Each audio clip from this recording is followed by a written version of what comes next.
Oke, habis bahas Prabowo memberi dukungan di Jawa Tengah, sekarang kita akan bahas Pak Prabowo turun tangan memberi dukungan kepada Ridwan Kamil. Saudara Ridwan Kamil yang saya hormati.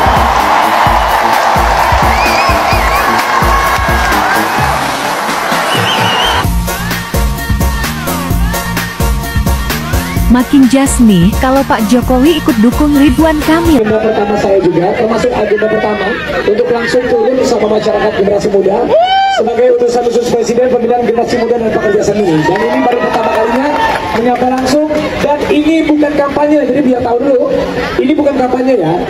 Oh, jadi kamu udah pindah ke Jaksel? Iya Pak, baru pindah dari Bandung ke Jakarta nyari kerjaan, kan sama kayak Bapak. Jadi sambil nunggu Transjakarta, nunggu apa, bisa lah sekeringat dua keringat ya. Apa Pak? Mau bikin alat game sambil nunggu bus? Sekedar mengingatkan Pak, kalau bus lama itu solusinya barmada, bukan nambah iman jadi Bapak.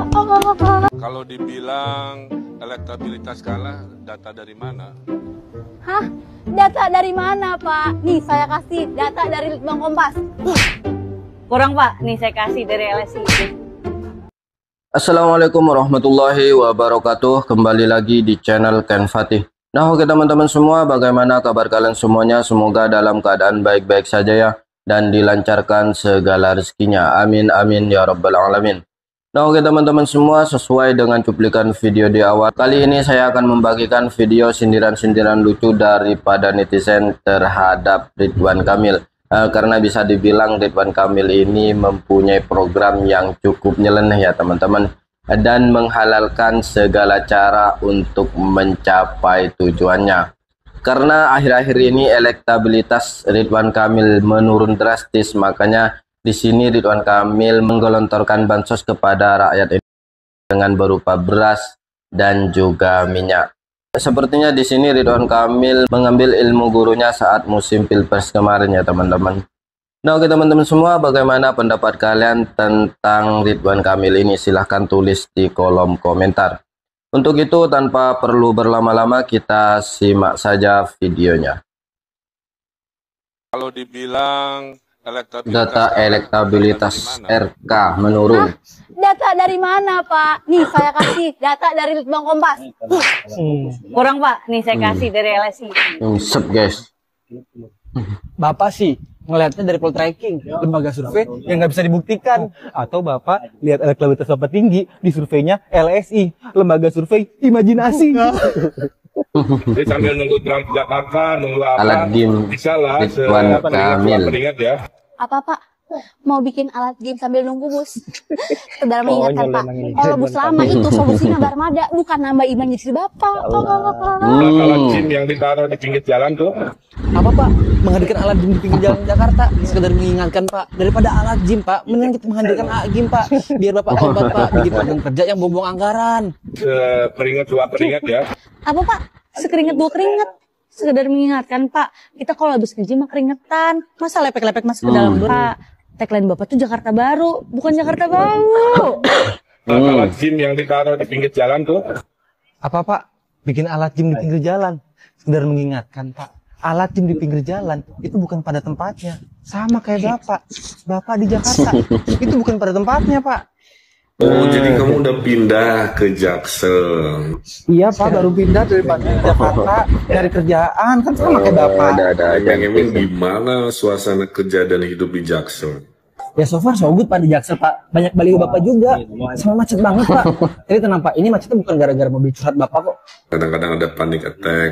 Apa Pak? Panic attack. Kenapa Pak? Karena elektabilitas turun? Atau gara-gara wakil Bapak mundur? Turun tuh. Bisa handle kan ya? Iya Pak, bisa dihandle. Kan udah di backup sama Presiden. Pak Prabowo turun tangan memberi dukungan kepada Ridwan Kamil. Ya yang endorse saya kan Pak Prabowo langsung. Kan Mas Kang Emil di endorse langsung sama Presiden Pak Prabowo.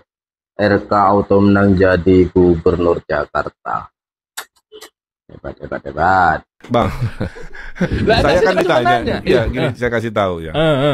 Ini empat mata dengan Pak Prabowo kan. Oke, coba Karena Pak Prabowo minta saya nerangin IKN. Kan saya kurator IKN. Oh iya, pantesan Pak Prabowo ada di Anda. Ya oke lanjut terus. Ya, Iya, saya iya. kurator IKN. Iya. Kurator IKN kan dipercaya Pak Jokowi. Coba yang mana bukti cerita Pak Prabowo coba? Ya, terus kemudian saya diminta di Wijaya Chandra, rumah Menhan, nerangin IKN dulu ya, saya terangin. Setengahnya ngomongin politik kan. Kang Emil mau kemana? Pak, nyamannya saya memang di Jawa Barat karena kepuasan 91 yang pengen gubernur 70. Saya baru ngomong setengah kalimat, Kang. Pak Prabowo udah motong omongan saya. Motong apa? Udahlah kamu mau Jakarta aja gitu. Nanti kamu beresin itu yang namanya kekumuhan. Saya nggak mau saya jadi presiden. Kota Jakarta, katanya kota global masih banyak kekumuhan.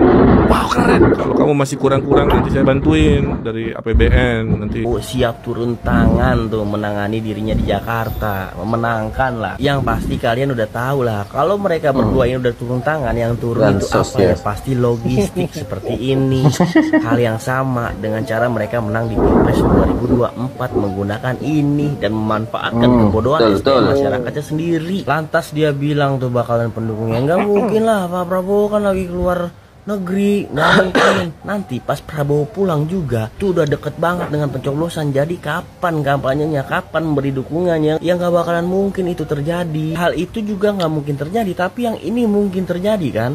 Seorang utusan presiden, dia adalah seorang utusan presiden yang digaji oleh masyarakat, yang digaji dari uang pajak, tapi dia turun ke calon penjabat dan mantan penjabat dan ditonton oleh para artis influencer di sekelilingnya. Di acara ini juga dia menegaskan kalau ini bukan kampanye dan kalau ini adalah peran dia sebagai utusan presiden, yaitu bersentuhan langsung kepada masyarakat. Mas Rapi, keliling Anda itu bukan masyarakat, tapi kalangan artis, influencer, dan calon penjabat, bahkan mantan penjabat. Bukan masyarakat, Mas Rapi. Anda ini utusan presiden. Apakah yang diutus presiden hal yang semacam ini? Kalau Anda bilang Anda itu utusan presiden untuk turun langsung ke masyarakat, seharusnya Anda itu ke tempat-tempat yang seperti ini, ya, ke tempat-tempat masyarakat di kota di DKI Jakarta yang termarginalkan, bukan malah datangnya ke calon penjabat, bukan malah datangnya di kalangan kumpulan artis-artis yang seharusnya Anda laporkan ke Pak Prabowo. Kalau di kalangan masyarakat kita masih ada dan banyak yang termarginalkan. Dan Kak Bang Rapi juga harus tahu, selain Bang Rapi itu utusan presiden, Pak Rapi itu juga influencer, orang yang berpengaruh di kalangan masyarakat. Ini contohnya, fans-fans Bapak itu marah ke acara Andre Taulani yang dimana membuat gimmick gelar S3 Anda. Cara nggak langsung netizen atau pendukung-pendukung Anda itu lebih mementingkan diri Anda ketimbang nilai-nilai akademis yang Anda pakai hanya untuk sebagai formalitas gelar doktor saja. Itu sudah sebuah pembodohan. Inilah mirisnya ketika jabatan-jabatan itu ditempati oleh orang yang tidak kompeten, hanya berdasarkan dengan asas balas budi. Udah nggak bakalan beres pemerintah kita. Ya selamatlah untuk macan Asia. Gila. Kalau udah peraturan bisa ditabrak semaunya, terus aturan mana lagi yang Anda bakal percaya? Agenda pertama saya juga, termasuk agenda pertama. Raffi Ahmad, utusan khusus presiden, dampingi Cagup RK, tapi ini bukan kampanye ya. Dikiranya rakyat bodoh apa? Agenda pertama saya juga termasuk agenda pertama Pak Prabowo. Untuk langsung turun sama masyarakat generasi muda sebagai utusan khusus presiden pembinaan generasi muda dan pekerja seni. Ini kan utusannya presiden ya teman-teman. Ini kan secara tidak langsung berarti ini kan berarti presiden yang turun menemani Kang Ridwan Kamil untuk kampanye. Berhubung Pak Prabowo masih di luar negeri, jadi beliau mengutus Raffi Ahmad. Ya sama saja sih sebetulnya. Dan ini baru pertama kalinya menyapa langsung, dan ini bukan kampanye, jadi biar tahu dulu, ini bukan kampanye ya.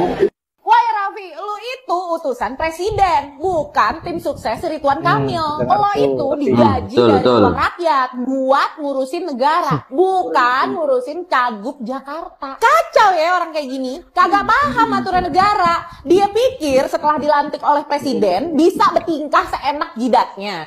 Teruntuk Bawaslu, kalau lihat pelanggaran kayak gini, jangan pura-pura nggak lihat, Pak. Turun gunung dong, kasih peringatan. Penyelenggara negara dilarang terlibat politik praktis. Ternyata sekotor ini cara kampanye paslon nomor urut 1 Ridwan Kamil. Sangat jelas dan nyata. Acara yang diinisiasi oleh Raffi Ahmad jelas itu termasuk sebuah dukungan kampanye kepada paslon nomor urut 1 Ridwan Kamil Suswono. Wow, ternyata sekotor ini cara kampanye paslon nomor urut 1 Ridwan Kamil. Sumpah gue nggak nyangka jika cara-cara kotor dan licik dimainkan oleh paslon nomor urut 1. Nah, oke teman-teman semua, itulah video sindiran-sindiran netizen terhadap Ridwan Kamil ya teman-teman, yang akhir-akhir ini elektabilitasnya terus menurun. Makanya Ridwan Kamil di sini menghalalkan segala cara untuk mencapai tujuannya ya teman-teman. Tapi saya yakin rakyat Jakarta sudah cerdas-cerdas teman-teman, dan tidak akan bisa untuk dibodoh-bodohi dan diiming-imingi bansos seharga Rp50.000 untuk memilih Ridwan Kamil tersebut. Saya yakin rakyat Jakarta sudah pada cerdas-cerdas. Nah, oke teman-teman semua, kembali lagi ke pembahasan video yang dimana Raffi Ahmad menemani Ridwan Kamil untuk berkampanye, yang katanya Raffi Ahmad tersebut adalah utusannya presiden ya teman-teman. Secara tidak langsung berarti Pak Prabowo yang hadir di acara kampanyenya Ridwan Kamil. Berhubung Pak Prabowo masih di luar negeri, makanya di sini Pak Prabowo mengutus Raffi Ahmad untuk menemani Ridwan Kamil berkampanye. Nah, oke teman-teman semua, bagaimana pendapat kalian tentang cawe-cawenya Pak Prabowo terhadap Ridwan Kamil tersebut? Silahkan tulis di kolom komentar. Sekian dari saya, wassalamualaikum warahmatullahi wabarakatuh.